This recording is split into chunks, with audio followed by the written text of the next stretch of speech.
What if I told you that everything you know about the serpent in the book of Genesis is entirely wrong? That the story of Adam and Eve hides a mystery so profound that it could forever change your perspective on the origins of humanity? It seems unlikely, but watch this video to the end, and you'll discover that what lies behind the serpent is far more captivating and disturbing than anything you've ever heard before. We all know the classic tale: Adam lived in the Garden of Eden in harmony until the serpent convinced Eve to eat the forbidden fruit. The result: humanity's fall. But what if this story was something more than just a moral lesson about obedience and punishment? What if the serpent wasn't just a simple serpent? Get ready. For we are about to explore something that will challenge all your assumptions about this narrative. Let's start with the central figure of this story. The serpent is traditionally viewed as a symbol of evil, a deceiver who led Eve, and thus all of humanity, to ruin. But did you know that in the original Hebrew text of the book of Genesis, the word for serpent in Hebrew carries much deeper layers of meaning? And this is where it gets really interesting. The word Naash can mean serpent, but it can also be translated as diviner, or even sorcerer. We're dealing with something far more complex than just a crawling creature. Just imagine, the serpent could be something much more than a simple animal. In fact, it could have been a being with supernatural knowledge or even a divine entity. If this is true, what does it mean for the entire narrative of the book of Genesis? Here lies a truth that many have yet to recognize throughout the centuries. Scholars and theologians have debated the true identity of the serpent. Some argue that it should be understood metaphorically as a symbol of chaos or even a divine rebel, while others suggest that the serpent may be a symbolic figure representing forces much stronger than mere deception. Now, imagine that the serpent was actually a figure akin to Prometheus in Greek mythology. Yes, Prometheus, the one who defied the gods to bring humanity the fire of knowledge. What if the serpent was indeed a figure who gave humanity the ability to discern good from evil? This may sound absurd, but it may not be so. What do you think? Stay with me and learn why many scholars believe this analogy makes sense. We look at the ancient cultures of the Near East and see that serpents were not always considered evil beings. In fact, in many mythologies, they were symbols of wisdom and immortality. For example, in ancient Mesopotamia, the god Nabu, associated with the underworld and vegetation, was often depicted as a serpent. This suggests that the serpent in Eden could also be linked to profound knowledge and divine power. This new vision completely changes our perspective on the serpent. Instead of being the villain of the story, it can be seen as a figure with a much more complex and ambiguous role. Perhaps the serpent wasn't merely trying to deceive Eve but was offering something she couldn't ignore, a key to knowledge, to true understanding of existence, more valuable than Eve could imagine. Now, let's focus on the promise the serpent made to Eve. Do you remember the exact words? "You will not die, your eyes will be opened, and you will be like God, knowing good and evil." At first glance, this seems like a simple lie, a deception intended to lead Eve astray. But what if it was not a lie, but rather a partial truth in some way? Consider what happens after they eat the fruit. Adam and Eve's eyes are opened, and they begin to understand good and evil. Isn't this what the serpent promised? Of course, they didn't die immediately. They were expelled from Eden and condemned to mortal life. Could this be a partial truth, a truth with consequences? This leads to the thought that if the serpent was not purely evil, then our investigation may surprise you even more. In the next few minutes, we will analyze how this figure of the serpent relates to other ancient mythologies and what this might tell us about its true nature. Stay with me, as we are just beginning to unravel the mysteries of this story. In some ancient cultures, the serpent symbolized wisdom but also chaos. For instance, in Egyptian mythology, we find Apophis, a gigantic serpent who was the deadly enemy of Ra, the sun god, and their constant battle symbolized the eternal struggle between order and disorder. Now think about this. What did the serpent actually bring into the lives of Adam and Eve in Eden? It was not just disobedience but chaos, the loss of innocence, and the introduction of a new order where knowledge and free will became part of the human experience. Let's pause and reflect. Are you starting to understand that the serpent in the Garden of Eden may not be just a villain? Perhaps it plays a much more significant and deeper role in the story of humanity. It may symbolize the ongoing conflict between order and chaos, between blind obedience and the pursuit of knowledge. The story of Adam and Eve can be viewed as the first step on the path of humanity towards self-awareness and free will. But wait, that's not all. What if I told you that within the figure of the serpent there are even more hidden layers? Perhaps the serpent is linked to something more grandiose than what the biblical texts reveal at first glance. In the Bible, the serpent could be part of a larger plan that encompasses not only humanity's fall but also its redemption. Adam and Eve were expelled from Eden. This expulsion was not just a punishment.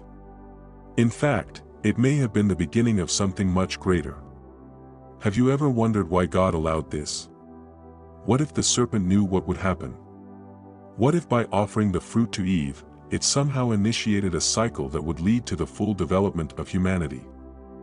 Keep following along, because later you will see that the serpent in Eden was possibly the key to a divine plan, one much more complex than we have ever been able to imagine. Now that we have begun to understand that the serpent may not be as simple as it seems, it is time to delve deeper.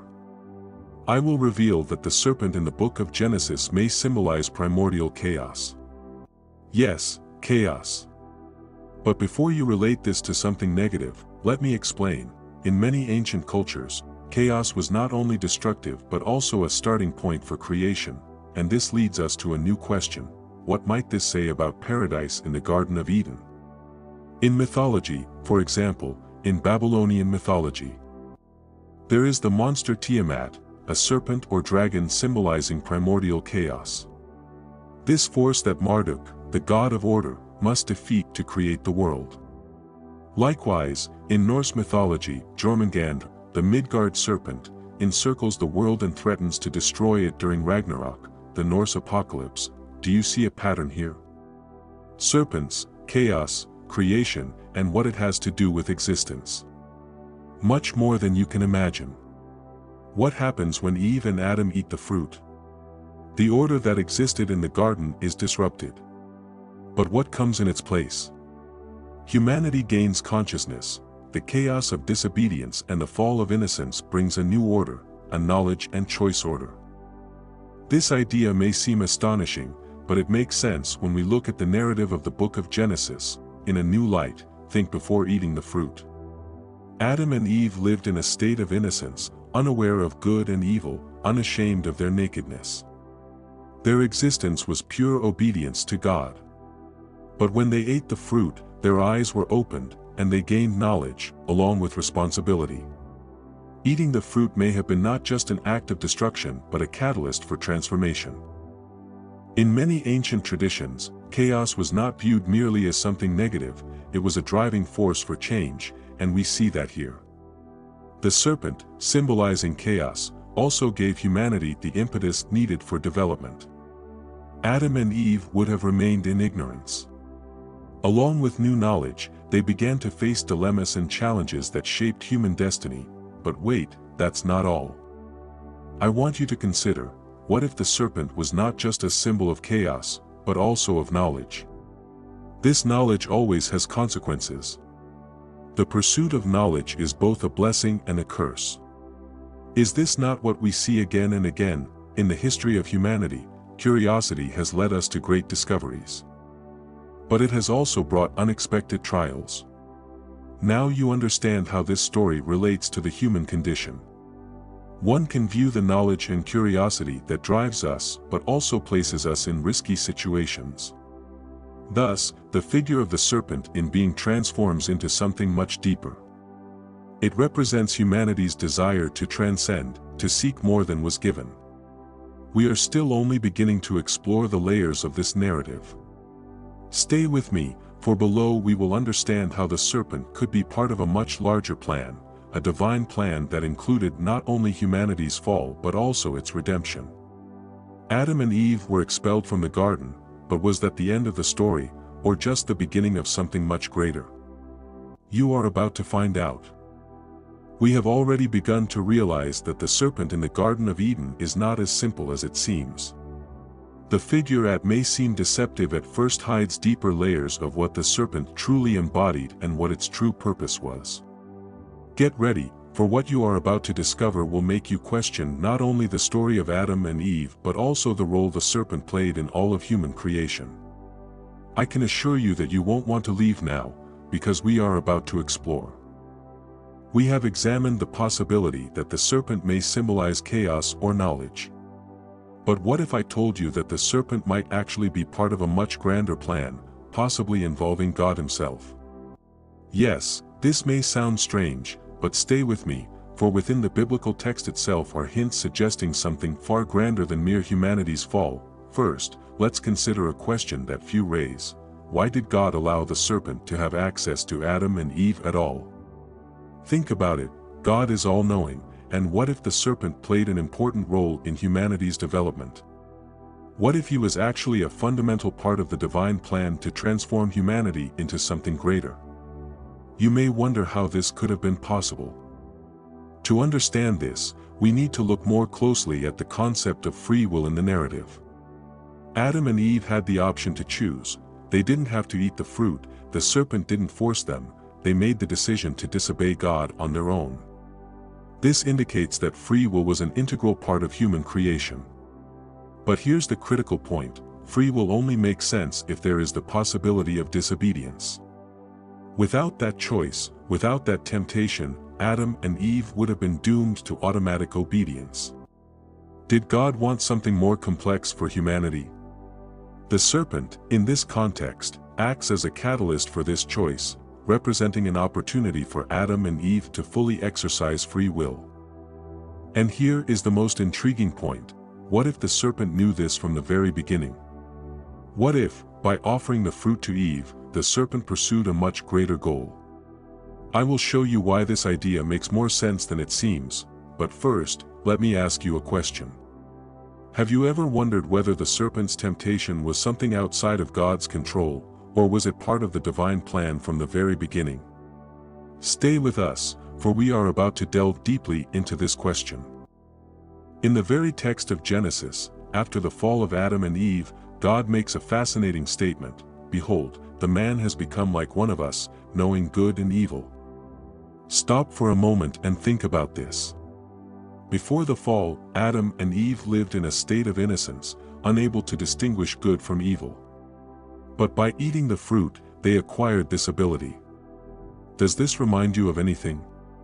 The serpent promised Eve that if she ate the fruit, her eyes would be opened, and she would be like God, knowing good and evil. And what happened next? God confirmed that this was true. This suggests that the serpent in some way wasn't absolutely lying, rather, he offered a truth, but a truth with complex consequences. Here arises a profound theological question. What if God allowed this temptation because it was part of a broader process of human development? Think about it. The innocence of Adam and Eve was in a sense a form of protection but also a form of limitation on the knowledge of good and evil from the Garden of Eden. Yet at the same time, they were introduced to a new phase of existence, a phase where they would have to make conscious decisions, free will, an important part of their lives. The serpent was the trigger for this. But this is not the end of the story. It's something more, much more. Another question that is raised is what happened to the serpent after the fall of Adam? You shall crawl on your belly and you shall eat dust all the days of your life. This seems obvious at first glance, but what does it really mean? There are interpretations suggesting that before the fall, the serpent might have been a higher being. Perhaps before its fall, the serpent held a prominent position in the garden. This raises the question of whether we are dealing with something more mysterious. What if I told you that the serpent could be viewed as a reflection of Prometheus, not only bringing the fire of knowledge but also suffering for it? Let's consider this idea. Prometheus in Greek mythology defied the gods to bring humanity fire, and now compare this with the serpent in Genesis. He brought humanity the knowledge of good and evil and was condemned for it. It is impossible to ignore the parallel between these two figures. both challenge divine order, both bear knowledge, and both pay a high price for it. But was the serpent truly a force of evil, or was he a tragic figure, a kind of anti-hero in the narrative? Let's think together. If the serpent played such an important role in human history, was the act of eating the fruit inevitable? Was it part of God's plan from the beginning for humanity to go through this process of falling and redemption? If this idea seems unexpected to you, wait until you hear what comes next. We are only beginning to unravel the mystery. Why did God place the tree of knowledge of good and evil in the Garden of Eden, knowing it represented a temptation? And more importantly, why did he allow the serpent to reach Eve? The answer to these questions may lie in the very nature of free will and the role that the serpent plays as a catalyst for change. Remember, free will is only real when there is a possibility of choice. Without the serpent, there would be no real choice. Thus, the serpent can be seen as a mechanism allowing for the full realization of free will. Now let's go further. The story of Adam and Eve's fall is not just a story of disobedience and punishment. Essentially, it is a story of evolution, of humanity's development toward consciousness and understanding. The serpent, by offering the fruit to Eve, took on a certain responsibility, becoming central to this narrative. This is not unique to the biblical tradition. In various mythologies around the world, we find similar stories about beings who, by bringing knowledge to humanity, suffered consequences but also forever changed human reality. Here's a provocative idea. What if the serpent had not appeared? This might seem illogical, but think about it. Without the serpent, humanity would have remained in the garden, living a life of obedience and innocence. With the serpent's intervention, humanity was catapulted into free will. What if this was precisely what God had planned from the very start? Was the fall, in a sense, part of humanity's process of elevation? I know this may seem like a radical view, but consider this. God did not destroy humanity after the fall. He did not abandon Adam and Eve. On the contrary, he continued to guide humanity, providing means for redemption. This suggests that the fall was not an accident, but perhaps a necessary part of God's great plan for humanity, having an important role in it. Now, ponder for a moment. What does this tell us about the role of knowledge and free will in our life today? What if the choices we make, the temptations we face, are in some way a reflection of that very journey which began with the serpent in the Garden of Eden? What if the struggle between good and evil, chaos and order, is part of something much greater? This question resonates even today, and the answer may be closer than we think. Now that you know some deep implications of the imagery of the serpent in the Garden of Eden, we are about to enter an even more mysterious dimension of this narrative. Let's explore a question that few have dared to raise. What if the serpent was not just a symbol of chaos and knowledge, but an important figure in the plan for humanity's redemption? Have you ever wondered how different the course of human history would have been without the serpent, and not in a positive way? Brace yourself, because what you are about to discover is something that will challenge your understanding of the Bible, the fate of humanity, and even our relationship with the divine. Stay with me until the end, for this revelation could change everything. Let's touch on a topic we've discussed before, but it now requires special attention: free will. Adam and Eve were placed in the Garden of Eden with one clear rule: not to eat the fruit from the tree of knowledge of good and evil.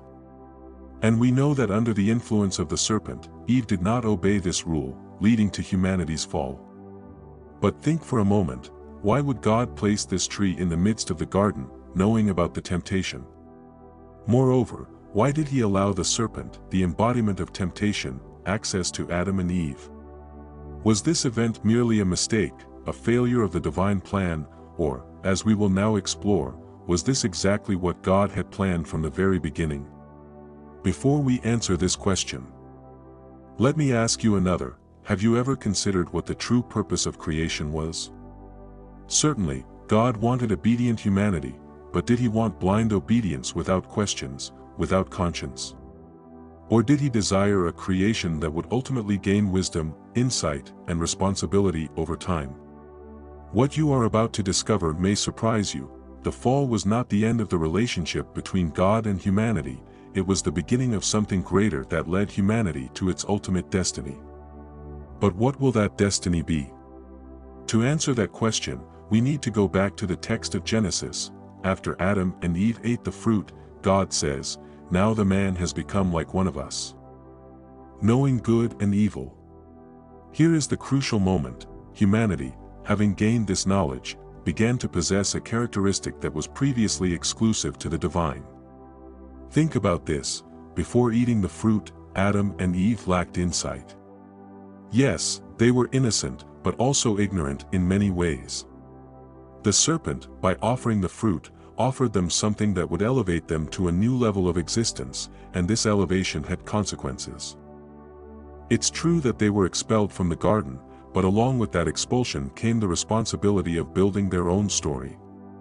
Now pause for a moment. What if the fall was not a mistake? What if the serpent was not just a simple villain? What if the expulsion from Eden was a step toward humanity achieving its final destiny? Does that seem like a radical idea to you? Perhaps, but stay with me, for I am going to show you that this interpretation makes much more sense than it seems. Remember, without the fruit, without the knowledge of good and evil, Adam and Eve would have remained in a state of eternal innocence, living in blind and automatic obedience. But was that God's plan for humanity?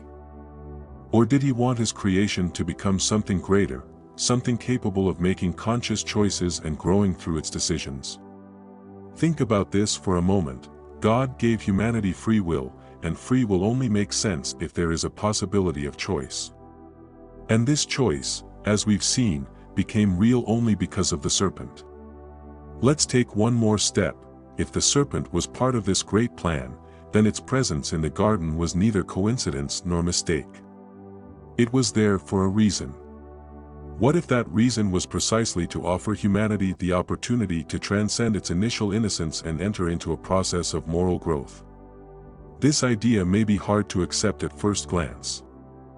But think about this. Great human journeys always include moments of trials and temptations. What if the temptation of the serpent was the first great trial for humanity, a trial that, while leading to its fall, also paved the way for redemption? Now let's pause and reflect on what this really means. If the serpent is part of a greater plan, a plan that involves the redemption of humanity, then the fall was a necessary step in this process. And interestingly, this aligns with many other mythological and religious narratives around the world. Recall, for example, Prometheus in Greek mythology, who brought fire of knowledge to humanity and was punished for it. Or consider the concept of redemption in Christianity, Jesus Christ, who died for the sins of humanity, offering redemption and the possibility of new life. In both stories, we see the idea that knowledge and spiritual growth always come at a price. And in the case of existence, that price was expulsion from Eden. But does the story of Adam and Eve truly end with their expulsion from the garden? Was that the end, or only the beginning of a new phase of the divine plan? The answer, as you will now see, goes much deeper. Stay with me, for what happens next could completely change your perception of what actually happened after the fall. After being expelled from Eden, Adam and Eve were forced to live in a world, working to survive and facing the hardships of earthly life. It seems like a harsh punishment, but at the same time, it was an opportunity. Living outside the garden, Adam and Eve could develop skills, make decisions, and ultimately build civilizations. But most importantly, this experience outside the garden allowed humanity to acquire something it would not have had if it had remained in paradise: full awareness. What if this was God's true purpose from the very beginning? Let's take a moment to return to what we explored, the idea that the serpent can be seen as a symbol of chaotic knowledge or even as a catalyst for free will. But what we are about to explore goes beyond this. What if the serpent was somehow connected to the divine plan of redemption? I know this idea seems even bolder, but stay with me, for I am going to show you that this possibility exists in many religious traditions. In Christianity, the concept of redemption includes the idea that original sin, meaning the disobedience of Adam and Eve, was a necessary step so that later Jesus could come into the world and offer redemption to humanity. Without the fall, there would be no need for redemption. This leads us to a profound question: what if the serpent was somehow linked to this great plan of redemption? We are not saying that the serpent is a redemptive figure, but what if it played a significant role in initiating the process that would ultimately lead to the salvation of humanity? Think with me, the fall was indeed painful, but without it, humanity would not have been able to fully experience free will. And without free will, there would be no possibility of redemption. In other words, the story of Adam and Eve is not just a story of disobedience and punishment, but a story about the beginning of our journey toward redemption. The serpent became the catalyst that set this journey in motion. Seems like a crazy idea, perhaps, but consider this: without the knowledge of good and evil, how could humanity recognize the need for redemption? How can we seek forgiveness, repentance, and ultimately reconciliation with God? Thus, the fall was not the end of humanity, but the beginning of a new phase, a phase in which humanity now realizes its choices and will have the chance to choose its own path.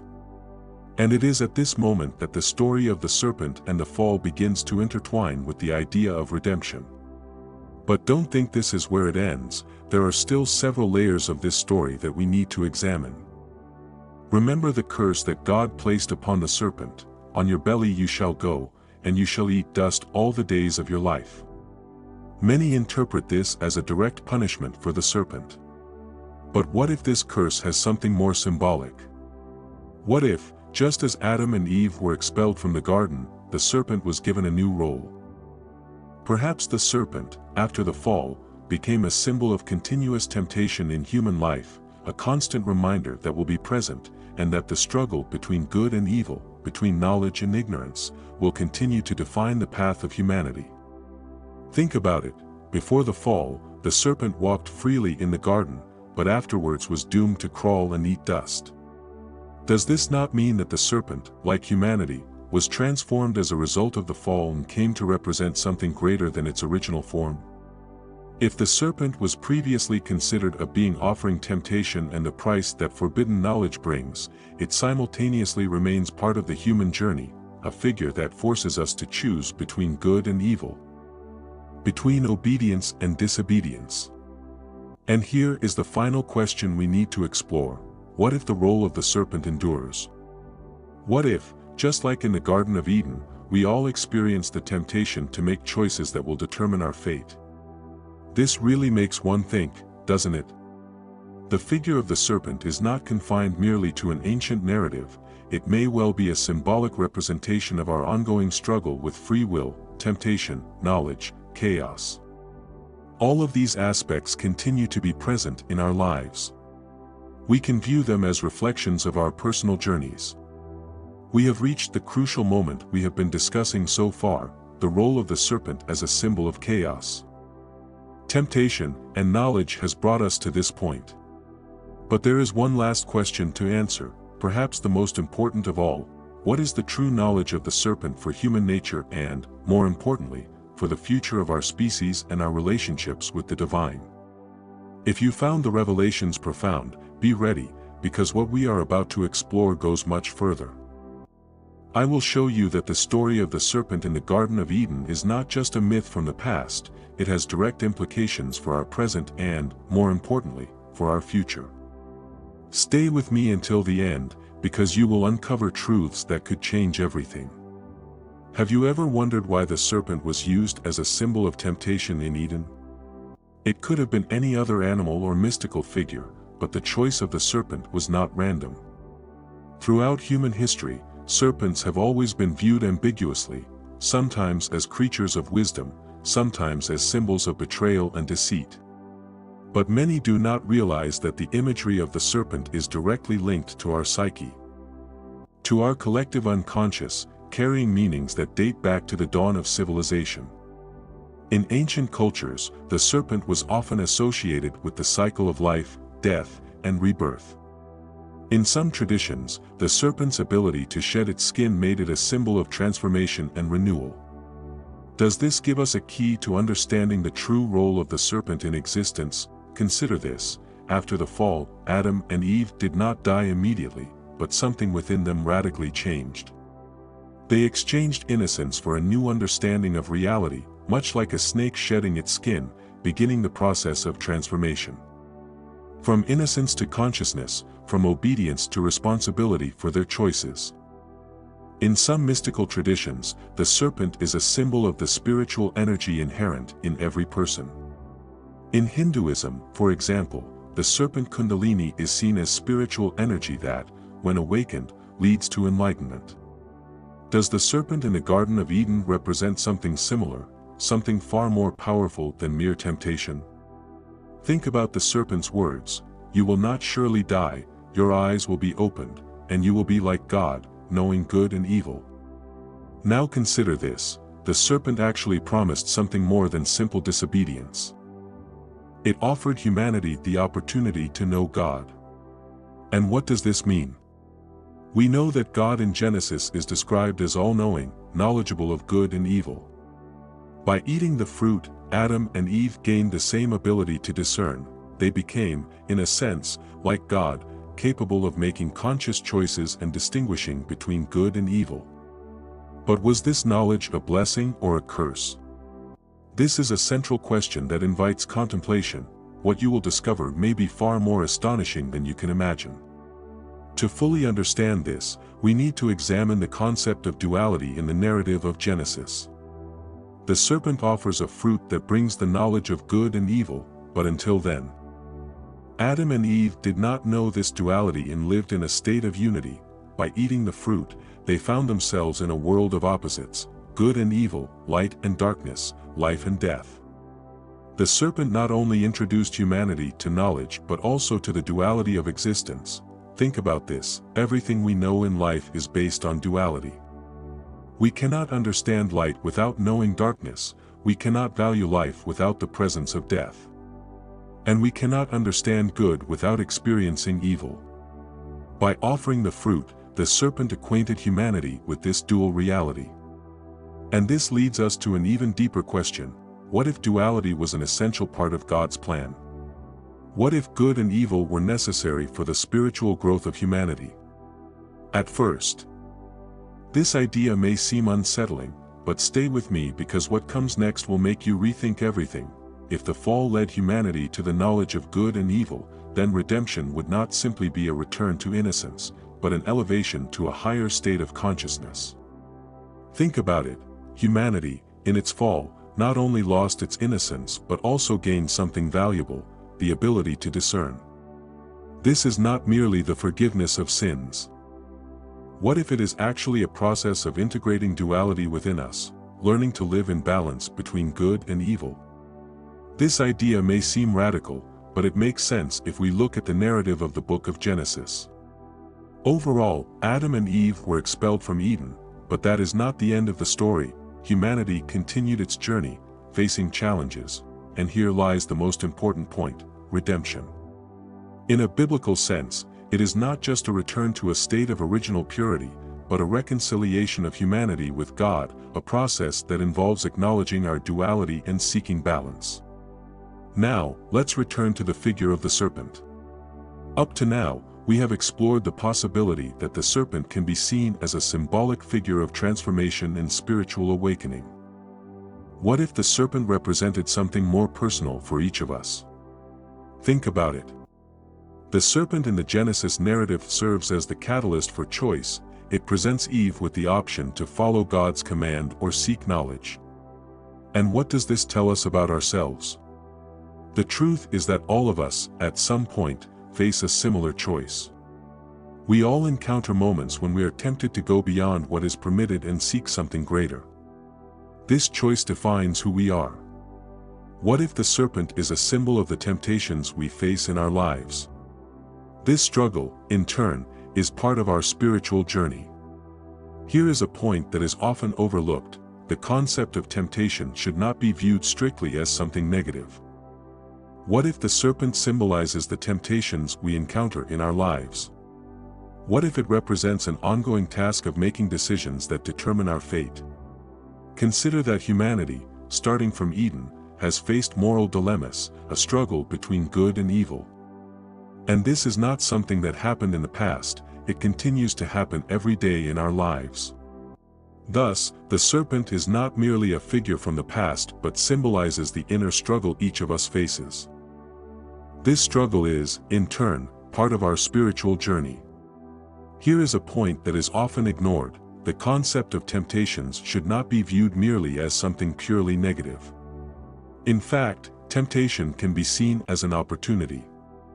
When we are tempted, the choice, however difficult, gives us a chance to grow, learn, and evolve. What if this is the true meaning of the serpent? What if it symbolizes the choice we all must make on our spiritual path? Stay with me, because we are about to figure out what this means for the future of humanity. We have explored the possibility that the fall was a necessary step in the development of humanity. But now we need to dig even deeper. Let's consider the next question: what if the serpent was far from being humanity's enemy, but, in a certain sense, its ally? I know that this idea may seem shocking, but think about it. Without the serpent's intervention, Adam and Eve would have remained in a state of blind obedience. But with the serpent, they faced the reality of free will. Yes, this reality brought pain, but it also brought growth. Now think about your own life. How many times have you faced a difficult choice, a temptation that made you make an important decision? How many of those decisions helped you grow, taught you something new about yourself? This is the true power of the serpent. Choice represents an opportunity to make a decision, and this opportunity is essential for our development as individuals. Without it, we would be like automatons, executing commands without understanding why. But with the serpent, with the knowledge of good and evil, we were forced to take responsibility for our actions. This responsibility defines us. Think about the future. It depends on the choices we make. What if the serpent is still present in our lives, challenging us every moment? This may seem unsettling, but it is also liberating, because, like Adam and Eve, we have the ability to choose, and this capability is essentially a gift. The serpent gave us knowledge, but it is up to us how we choose to use it. And here is the big question: what will you choose? Throughout our lives, we encounter countless serpents, difficult and enticing decisions that can lead us down different paths. But, like Adam and Eve, we bear responsibility for our choices, and this choice shapes not only our fate but also the fate of humanity as a whole. Now, to conclude, I want you to think about the following: what if the serpent, long regarded as a villain, was the catalyst for something greater? What if, without it, humanity would never have reached the potential it was meant to achieve? Life consists of choices, and however hard it may be, the responsibility for that choice lies with us. This is what truly makes us human. Stay with us, because this is just one of the many layers that the story of the serpents can offer us. If we learn to see beyond what lies on the surface, we may discover that, like Adam and Eve, we have reached the end of this profound journey. But before we finish, there is one last question we cannot ignore. What does the story of the serpent in the Garden of Eden really mean for us today? What can this ancient narrative, told millennia ago, teach us about our position as humans and what we strive for? The more we ponder this, the more we understand that this story is far from just a distant myth or a moral fable. In fact, the Serpent of Eden may be the most powerful symbol of what we all face every day, the choice. If we look at today's world, we will realize that we are constantly encountering serpents, not literal serpents, but choices that challenge our morality and conscience. In the Garden of Eden, Adam and Eve had to choose, to follow the imposed or to seek forbidden knowledge. This choice shaped them forever, just as the choices we make shape our lives, our careers, our relationships, and ultimately the fate of humanity. Have you ever wondered if, in a sense, we are all in the Garden of Eden? The story begins to unfold, and the serpent always lurks, offering us opportunities that can either uplift us or bring us down. Now, here is the most intriguing part. What if the serpent was not just an external figure but a reflection of something that lives within each of us, a reflection of our own nature, our will, our hidden desires? Just as the serpent offered Eve the chance to become like God, we often seek power, control, knowledge, not necessarily being ready for the consequences that follow. However, it is this pursuit that defines our human journey. Throughout this video, we will explore different facets of the serpent as a symbol of chaos, knowledge, transformation, and even as part of the divine plan of redemption. Ultimately, the real question is not just about what happened in Eden, but what is happening in our lives every day. We face decisions that shape us, and like Eve, we have the freedom to choose. But the great lesson the serpent leaves us with is that every choice has a price, and here is the final truth I want you to take away: the serpent was not only a force of destruction but also a force of creation. In the complexity of life, with good and evil, with pain and joy, if you look closely, it was not just the fall of humanity, it was the beginning of something much greater, a path of redemption. Without the serpent's temptation, there would be no free will; without choice, there would be no growth. And without growth, humanity would never have discovered its true capacity to rise above itself. Our evolutionary choices, whether technological, moral, or spiritual, will define our future. The serpent, in this sense, remains a powerful metaphor for the forces that lead us astray or off course. If the story of the serpent teaches us anything, it is that knowledge is a double-edged sword. It can elevate us, but it can also destroy us, depending on how we choose to wield it. Now the responsibility is in our hands. Are we, as humanity, ready to take on this responsibility? And are you personally ready to face your own choices and dilemmas that arise at every step? This reflection leads us to the final question: what if the role of the serpent is not yet complete? What if it is still part of our journey, urging us every day to choose between the comfort of ignorance and the challenge of knowledge? Genesis showed us that the serpent can be both a tempter and an enlightener, and it is this duality that we must confront on our path. Now, as we reach the end of this in-depth analysis, I want to leave you with a provocative question: what will your choice be from this moment forward? Like Eve, we all have a moment of decision-making. Perhaps you are currently facing an important choice in your life. What has the story of the serpent taught you regarding that decision? How can you use the knowledge gained to create a better future for yourself and for others? The choice is yours, and it always will be. If you enjoyed this video and want to continue exploring these profound and thought-provoking questions, don't forget to like and leave a comment below. What do you think about the role of the serpent in the story of humanity? I would love to know your thoughts, and if you are not yet subscribed to the channel, sign up now so you don't miss more content like this, where we dive deeply into ancient mysteries, symbolism, and questions that still resonate in the modern world. And don't forget to activate the notification bell so you can receive updates about upcoming videos in which we will continue to explore similar intriguing topics.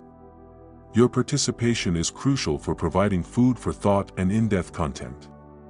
And, of course, share this video with your friends, family, and anyone who, like you, is seeking answers to the important questions of life. Remember, the serpent will always be there, challenging us with every choice we make. After all, what truly matters is how we decide to use the knowledge we acquire. Thank you for coming this far. Stay tuned for the upcoming videos, and until then, continue to make choices wisely and consciously. After all, knowledge is available to us, but so is the responsibility that comes with it.